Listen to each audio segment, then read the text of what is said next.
road from Sheffield to Manchester curves over the hills and dales of Yorkshire to Stocksbridge, a small industrial town. A familiar enough sight is the heavy lorry as it carries raw materials for local industry. Scrap metal to make the special steels for which Stocksbridge is known the world over. Stocksbridge is a steel town, and almost every family is dependent on the local steelworks in some way or other. For over 100 years, they have made steel, special steel, for the ever-changing needs of industry. Men were making iron in this valley 1,500 years ago. And from their primitive workshops has grown this giant works, as modern as any in the world today.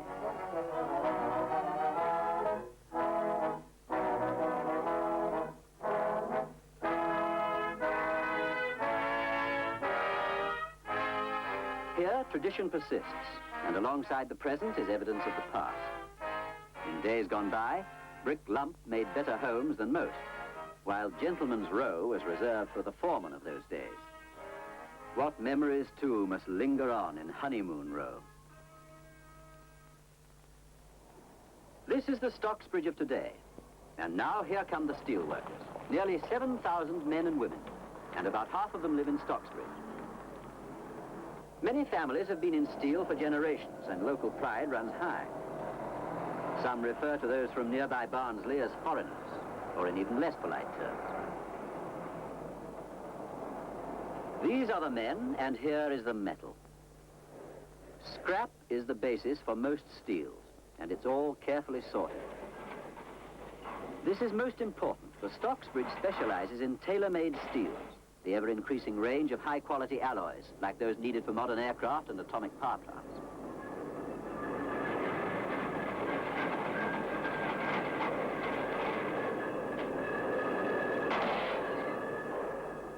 Almost every day, a new boy starts learning how to make steel. Roy Westwood is typical of the valley, and like most of his friends, spent his school days at Stocksbridge Secondary Modern, working away in the pleasant but overcrowded classrooms. Steel is in the background of all these children, and they find color in their local industry. The chances are that most of them will become steel workers like Roy, or marry them.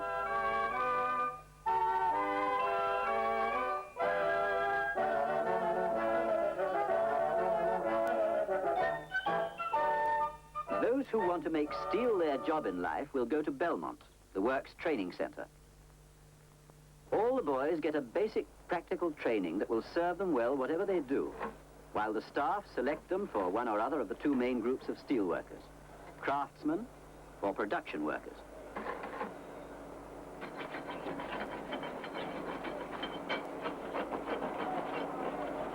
Most parents want their sons to be craftsmen, for there is a host of jobs outside steel open to them if ever the need for a change should come.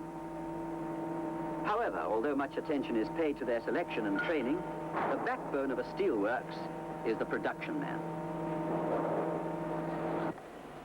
The vast new melting shop is known locally as Bagnall's Cathedral. For Frank Bagnall, the manager, is a well-known character in the world of electric melters. Here are housed two of the largest arc furnaces in Europe, and a single furnace can melt over 80 tons in one go. Production workers run these giant furnaces, and Reg Siddons, the first-hand melter, controls as much as 30,000 pounds worth of metal at very high temperatures and under tremendous power.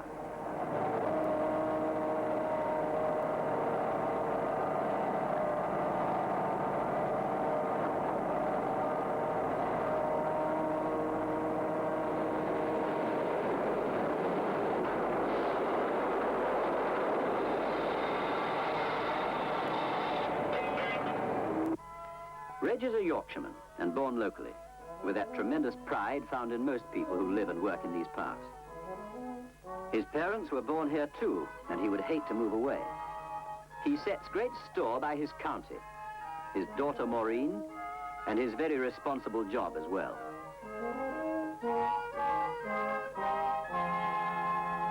When Reg's furnace is melting the charge, it uses as much power as a town the size of Doncaster. This is when he has time for a few words with Frank Bagnall. There isn't much to say, but Frank will tell you himself that he can always think up an excuse to see Reg when he's out of cigarettes. The raw materials have been carefully selected, but they must still be refined. And Reg decides that extra lime must be added to slag off impurities.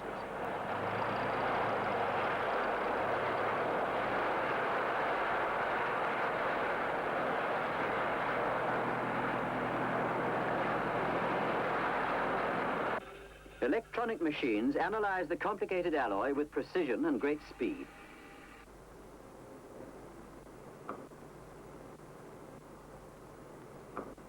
But the familiar microscope still has its part to play in determining the structure of the metal. Tapping the furnace at exactly the right time is vital, and Reg, with his years of experience, knows the moment has come.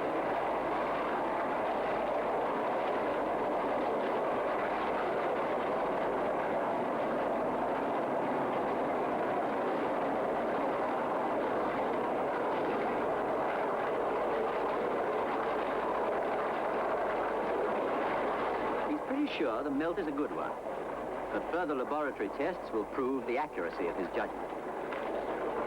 In steelmaking, experience has no substitute, but some of the knowledge required can still be taught in the classroom. And until they're 18, the young boys in the work spend 1 day a week with pay getting further technical education at a school run by the local authority. Here is a new interest for many who never thought much of school, as exact temperatures are related to the job of making steel. The metal is now melted. The next stage, putting the melt into mold to form steel blocks or ingots. In the rolling mill, each ingot is heated until it is the right temperature for rolling into billets or long bars. The metal cools rapidly, and good teamwork is needed to keep things moving at the right speed.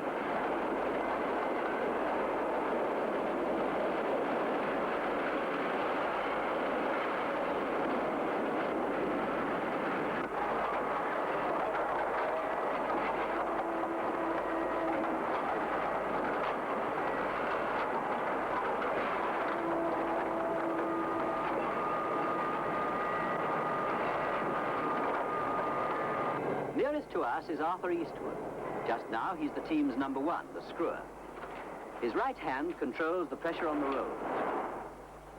His feet on the pedals, the passing backwards and forwards of the hot metal. Beyond him is Tom Keogh, the manipulator driver. He turns the ingot over. There is an elaborate bonus system of payments for this work, so the earnings of all are affected by the speed of operation. From the big dial, Arthur sees that his part of the job is finished, so without loss of time, he runs the steel onto the next team down the line.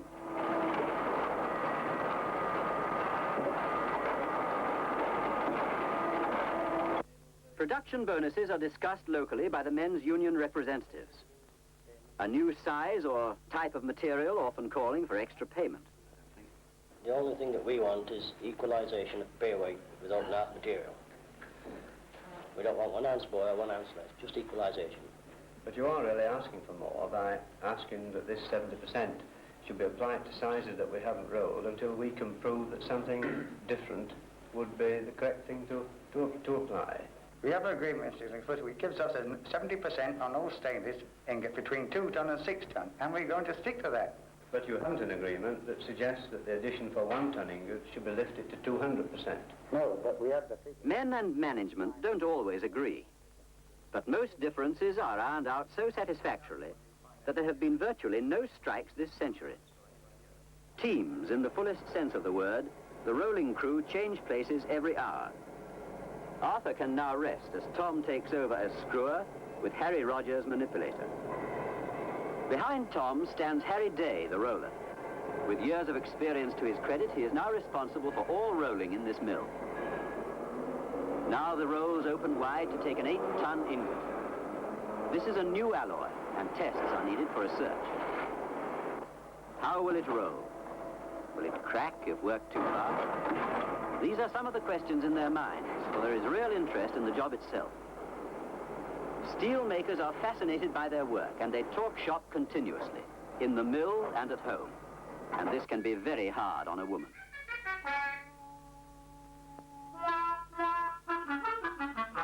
But Mrs. Day is used to her steel worker by now, and whatever his faults, there's always a good meal for him when he gets home.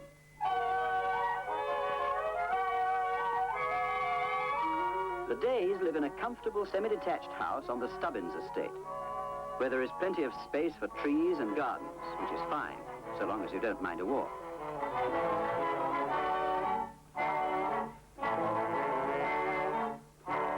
Besides a large co-op and the local shops, there's a market every Friday where enthusiastic salesmen try selling bargains to shrewd Yorkshire housewives.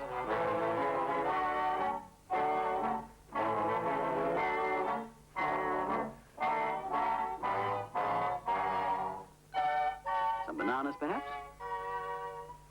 Well, whatever Mrs. Day decides, Harry won't have as thin a time as our piece of steel now coming forward for more rolling.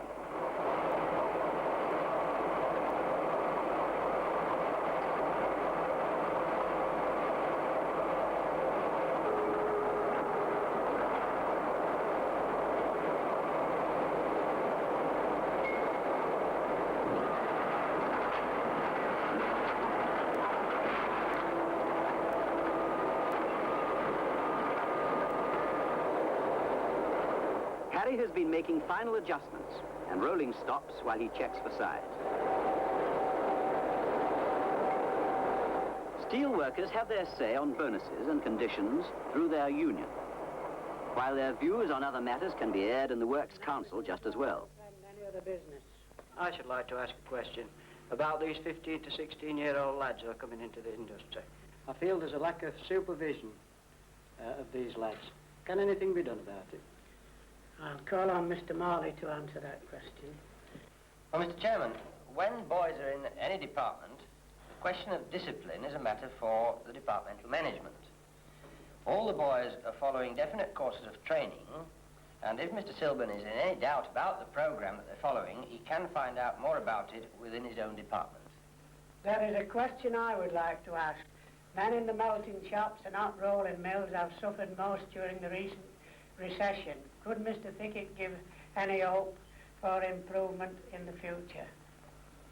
Since the end of the war, the demand for steel has increased enormously.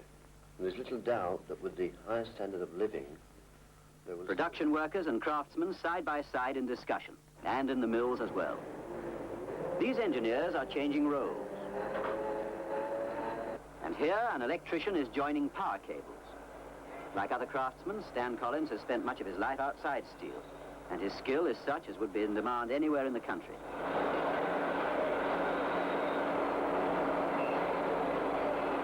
There's considerable automation in these mills, so electricians are important men. It can be reckoned that there is at least one electric motor for every man employed. Here, the skilled individual replaces the team, though a complicated job will call for a mate as well.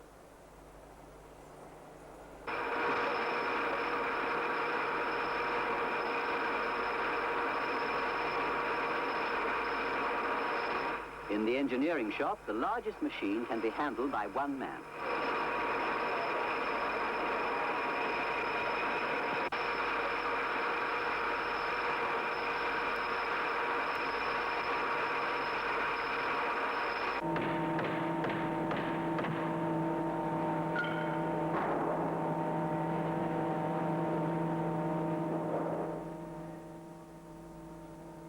But craftsmen and production workers alike have many interests in common.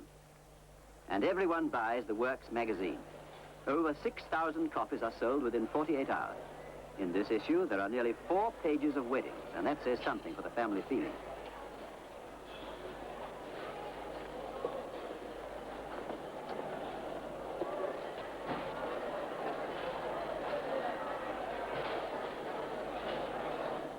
The many social services have done much to foster this family feeling, and physiotherapy is the newest development. Up-to-date techniques and the latest equipment are used to restore men to full health. Steelworks, a surprisingly large number of girls are employed, and but for this, there would be few jobs for them in the district. Moreover, they carry on a tradition founded way back in 1848, when young Samuel Fox set out to make the finest umbrella frames in the world.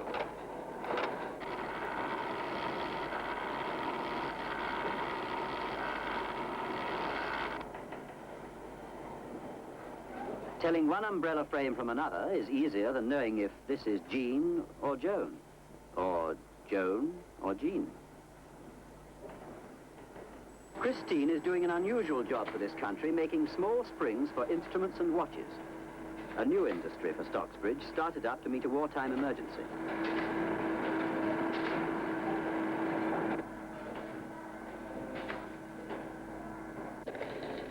In the Hollerith department, facts and figures for every job are punched on cards. It's easy to see why few single men come to the valley without falling for a local girl. Complicated bonus claims are worked out in minutes, and a full check is kept on every job and on every piece of steel as it goes through the works.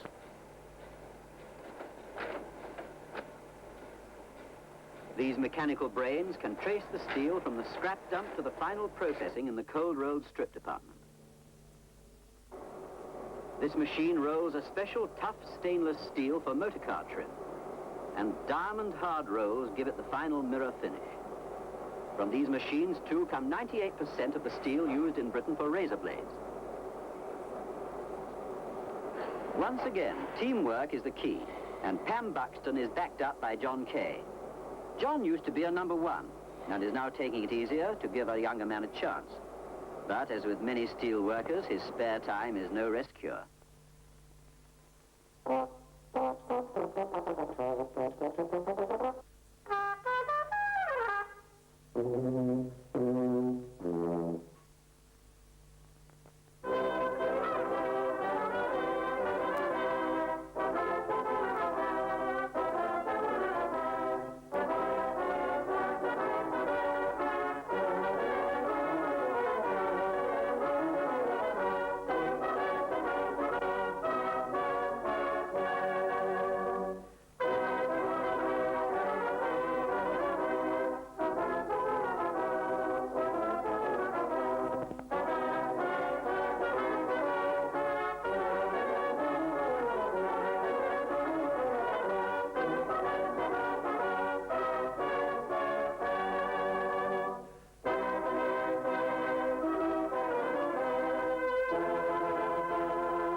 As the day moves to a close, the rolls turn on, giving the steel a surface equal to a plated finish.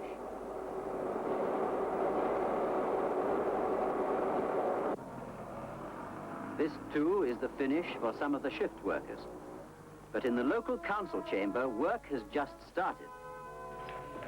The next item is letting of a three-bedroom house on the Stubborn Estate. He has a report on that. The house referred to, Mr. Chairman, is a three-bedroom type house on the Stubborn Farm Estate. It's a central heated house, and the weekly rent is 31 shillings. Mr. Chairman, as Housing Chairman, I would like to put before the committee the case of a Mr. and Mrs. Black. They live in a two-bedroom type prefab, and they already have 3 children of school age. I should imagine the oldest will be in his teens. I think I must report, Mr. Chairman, that in this particular case, the tenant owes rent. Mr. Chairman, I quite agree with what Miss Easap has to say. Most members round this table know that this man is a bad egg.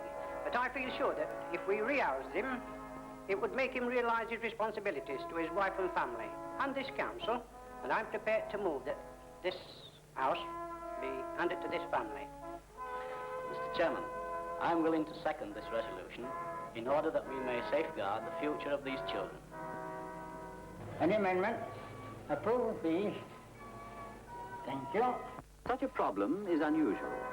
Take Harry Day. He doesn't seem to mind paying his daughter a shockingly high rent.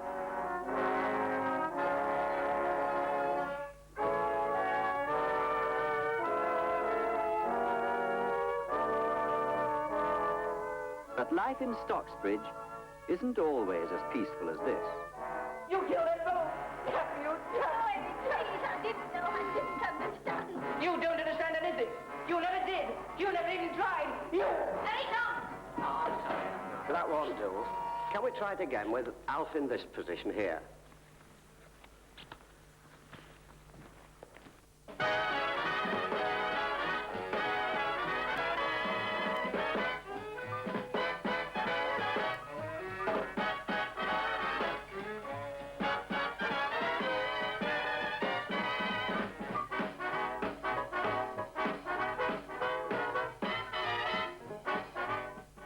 town is a prosperous community with its social centers among the best. And rightly so, for these are the people who produce the highly developed steels needed for modern industry.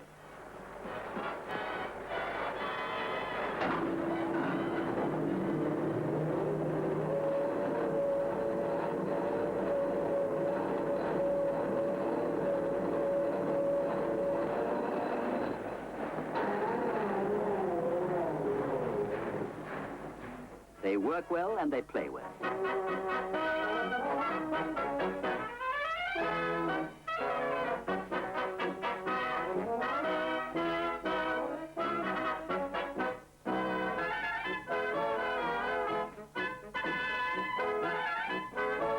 The day is nearly over, but there's just time for the late shift to have a quick one on the way home.